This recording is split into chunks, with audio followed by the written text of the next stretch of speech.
Nos encontramos en esta cuarta edición del Foro Global en Casa de Campo de Funglode y en esta ocasión, como bien su nombre señala, pues estamos hablando de robótica, inteligencia artificial y sus usos en el tiempo.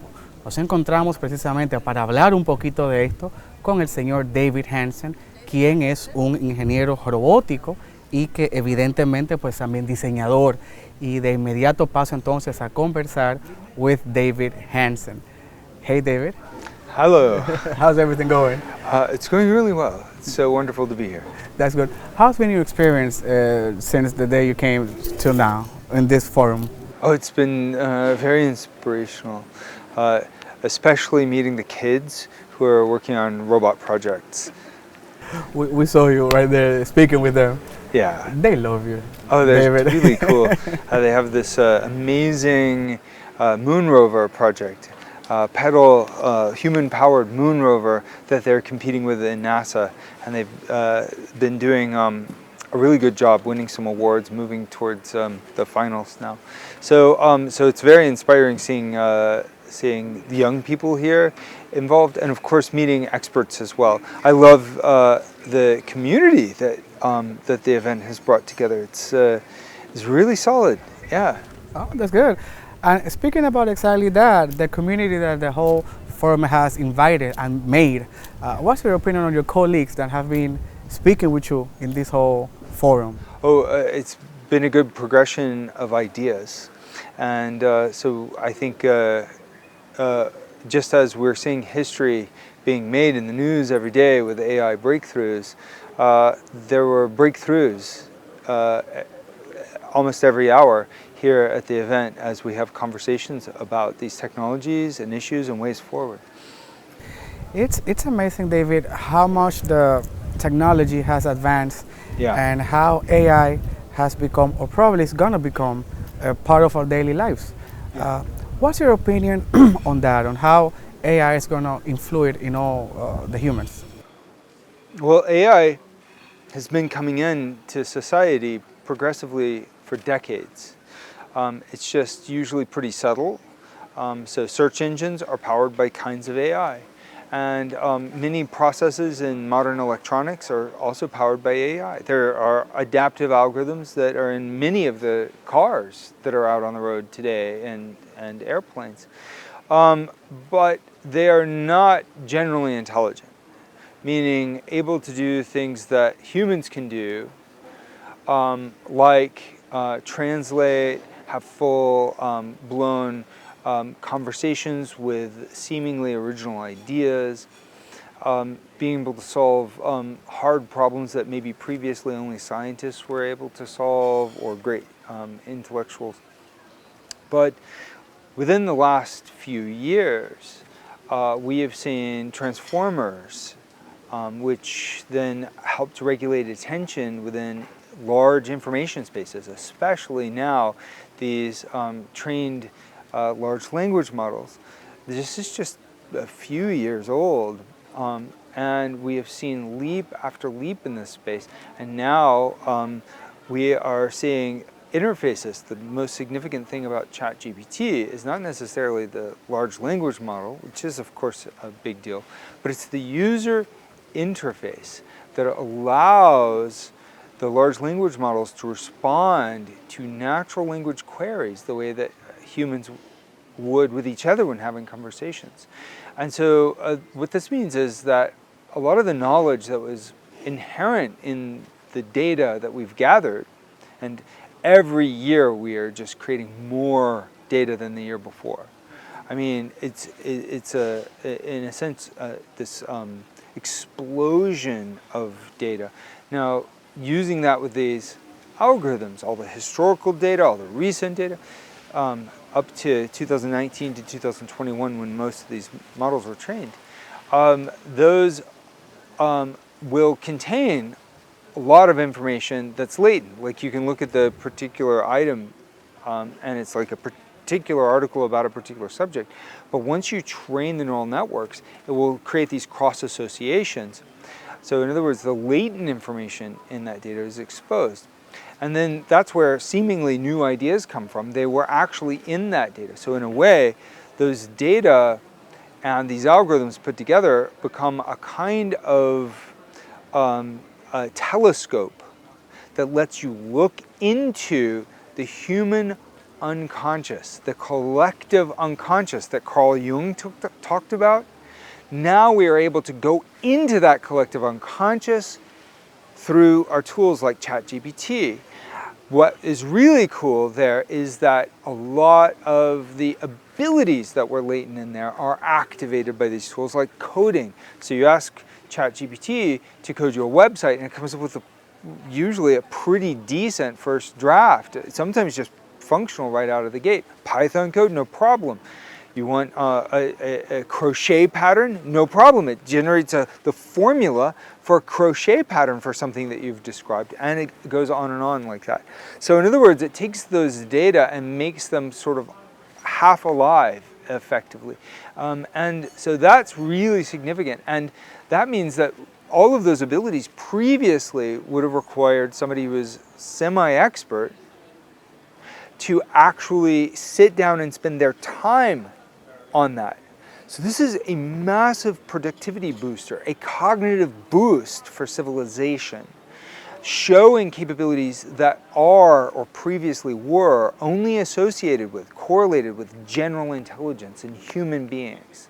So that's a big difference over the previous AI, and what's even more impressive is that that tool is allowing AI to advance even faster, because you can use those tools to train new AI models, to program new AI algorithms, to build new business models based on AI that then allow you to get the funding to train even more ambitious next generation AI or grant proposals, and on and on. So in other words, we're seeing now these trends compound and further accelerate each other, which means that the next few years are going to exceed in their progress what the last 10 years, maybe in the next 3 years, will be far more profound in its transformation. Of course, those transformations are going to be themselves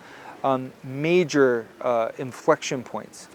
And so my expectation, I mean, please continue, of course. This is not just about artificial intelligence, this is about scientific discovery. So we're seeing AI accelerate scientific discoveries in bioscience, which is very interesting, in cognitive science to some extent, and in bioinformatics, molecular biology. All of these things can then apply to inventing new kinds of information science as well. So I think the future of artificial intelligence is biological.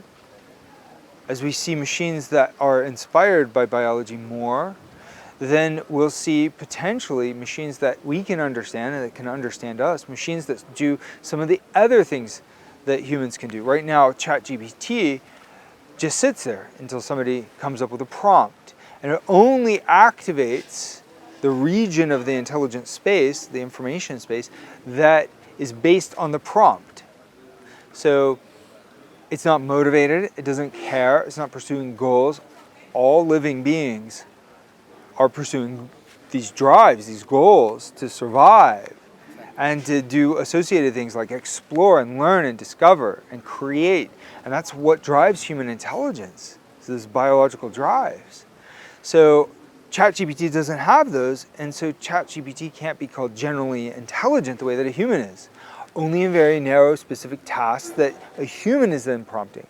So in other words, the general intelligence is created by human data and driven by human queries.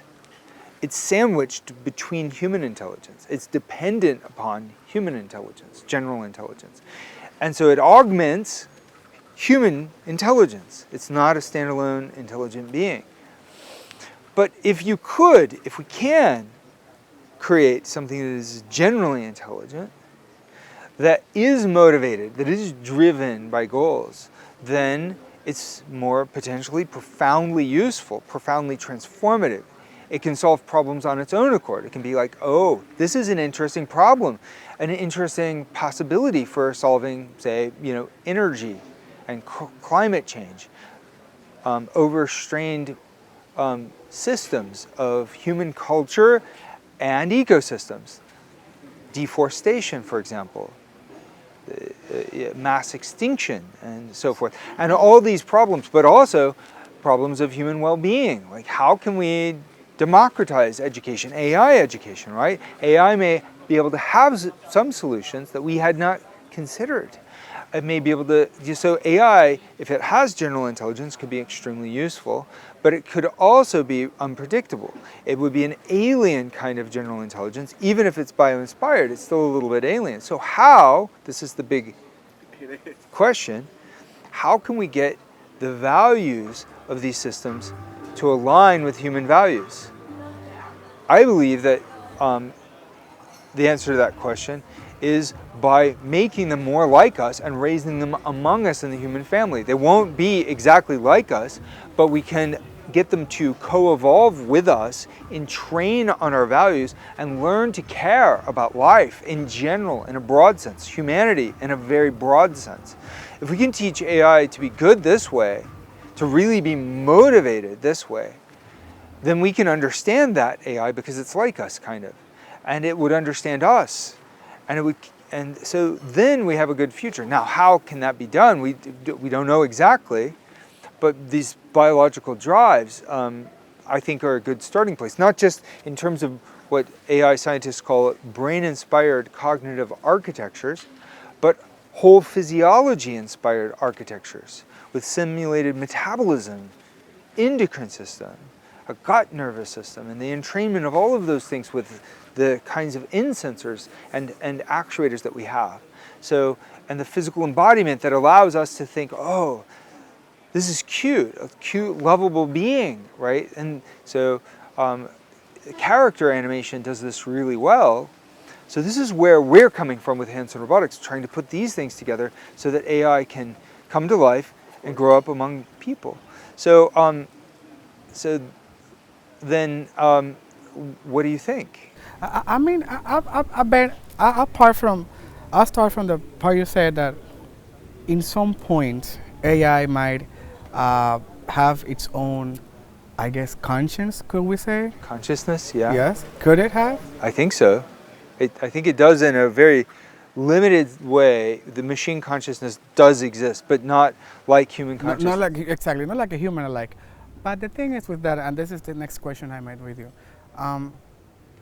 could it be dangerous at some point? Because we've seen, and I know this is a lot about movies, and movies have made us have this picture of a bad AI situations always ending badly for the humans. But could that scenario might be possible in real life, like that an AI machine might have its own conscience and be dangerous and harmful to us? Well, I think AI consciousness is coming, and it's going to be really hard to stop the progression down that slippery slope, because AI is so useful and so exciting and so profitable that we're following it. And it's so exciting. And so I think we will see conscious machines moving past this sort of prototypical consciousness to more and more motivated, self-driven, autonomous consciousness at a human level and maybe beyond. And I think that if it's done poorly, could be dangerous. I think that it could have values that are very different from ours, or perhaps be motivated by values that are not human values, that are not pure.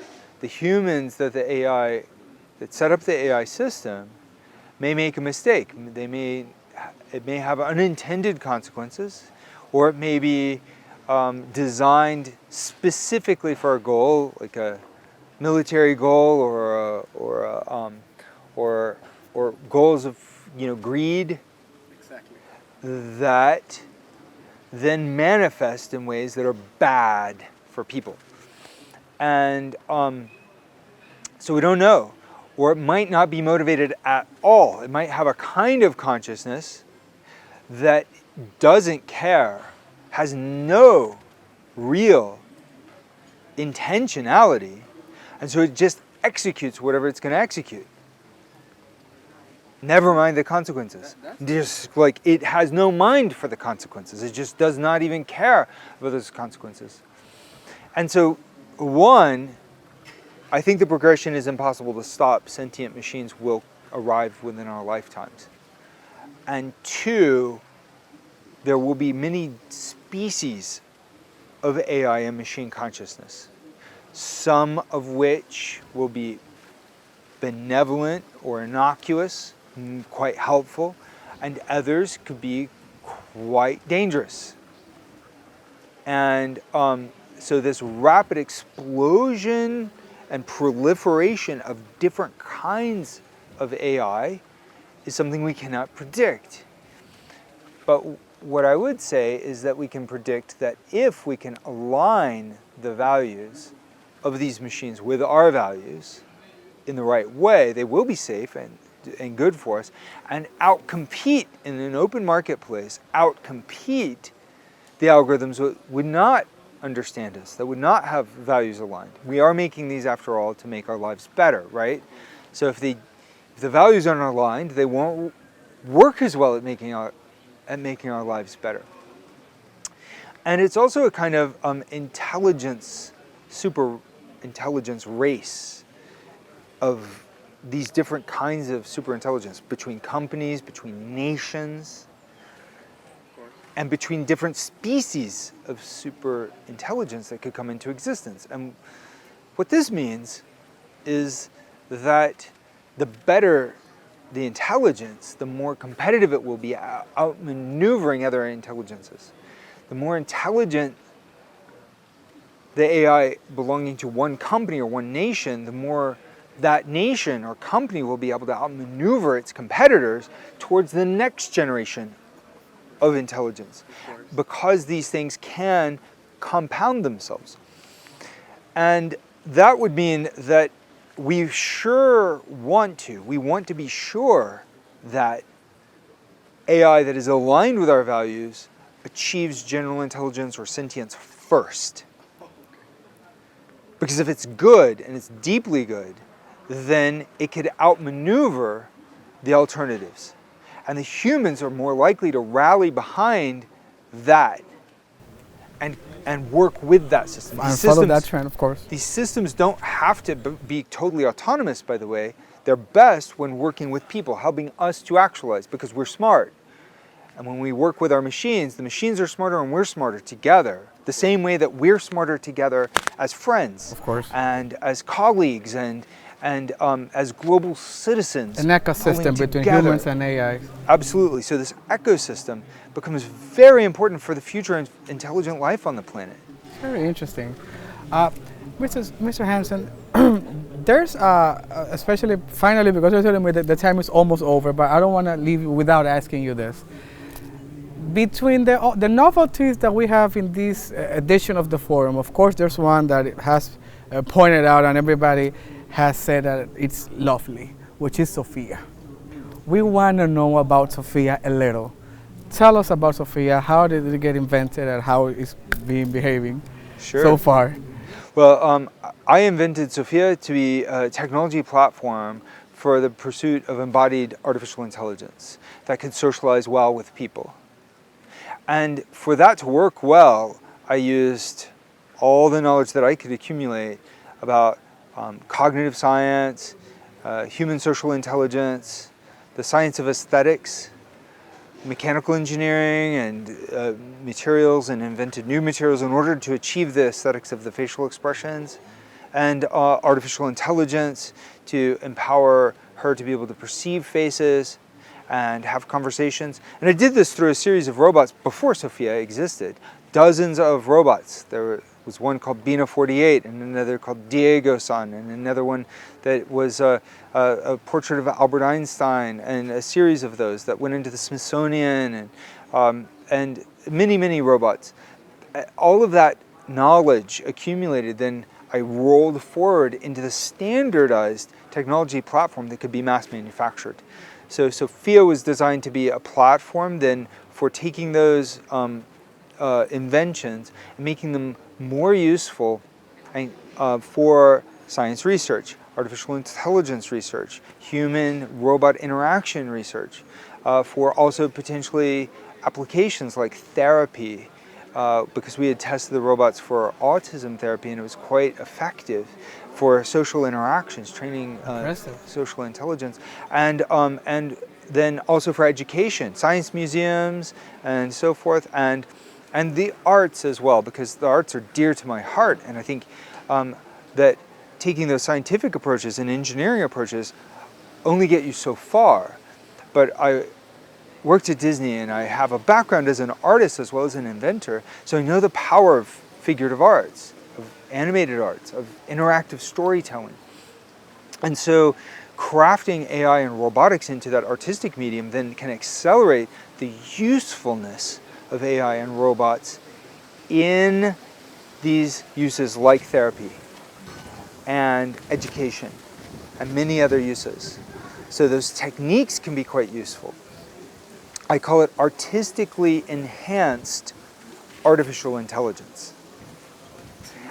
And then I had the vision that Sophia herself as a character could be quite inspiring, especially for young people, about what the future may hold for the possibly sentient machines and so forth.